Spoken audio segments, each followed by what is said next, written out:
Salut les chefs de famille, je suis Elisabeth, organisatrice professionnelle et fondatrice de l'entreprise Mademoiselle Range-Tu. Je suis très contente de vous retrouver encore une fois ce mois-ci. Donc le mois de décembre est un mois de consommation, pour ne pas dire surconsommation avec le temps des fêtes.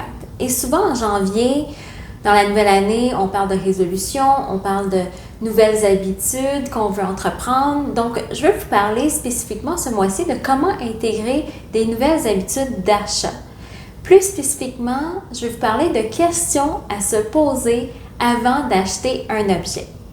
Donc, pourquoi se poser des questions avant d'acheter? Tu sais, on se dit, si j'aime quelque chose, j'ai le budget pour, eh bien, je vais l'acheter. Mais en fait, je veux introduire le concept d'acheter avec intention, afin de miser plutôt sur la qualité de nos achats que la quantité de choses qu'on a achetées.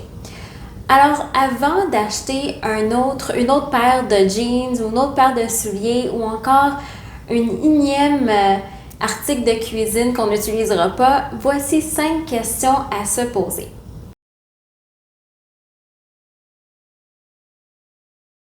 Alors, première question à se poser, c'est est-ce que j'ai un article pareil ou semblable déjà?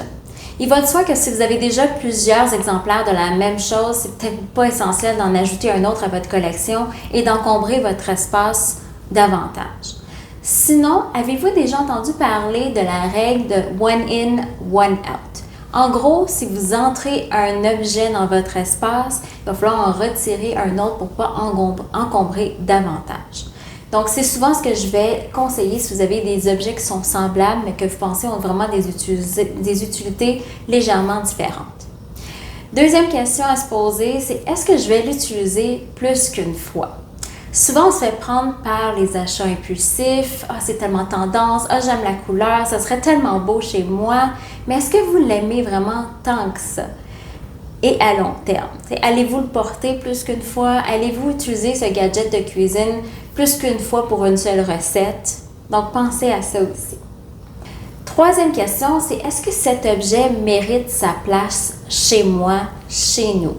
Ça, c'est vraiment, je dirais, quasiment une des questions les plus importantes. Ça paraît peut-être un peu philosophique, mais en fait, je vous encourage à voir votre espace, votre environnement de vie comme un espace privilégié où vous voulez vraiment vous sentir bien. Donc, chaque objet qui occupe cet espace doit être utile ou c'est un objet que vous appréciez particulièrement. Donc, est-ce que cet objet mérite sa place chez vous? Quatrième question, c'est est-ce que j'ai une place assignée pour cet objet ou bien est-ce que je pourrais facilement créer de la place de rangement pour cet objet-là? Donc, notre charge mentale est beaucoup plus allégée quand les objets ont déjà une place assignée à la maison. Ça nous permet de mieux réfléchir, ça nous permet de mieux se retrouver, ça facilite le rangement, ça permet aux enfants d'être plus autonomes. Bref, ça nous simplifie beaucoup la vie. Donc, est-ce que vous avez de la place pour cet article de plus que vous voulez ajouter à votre espace?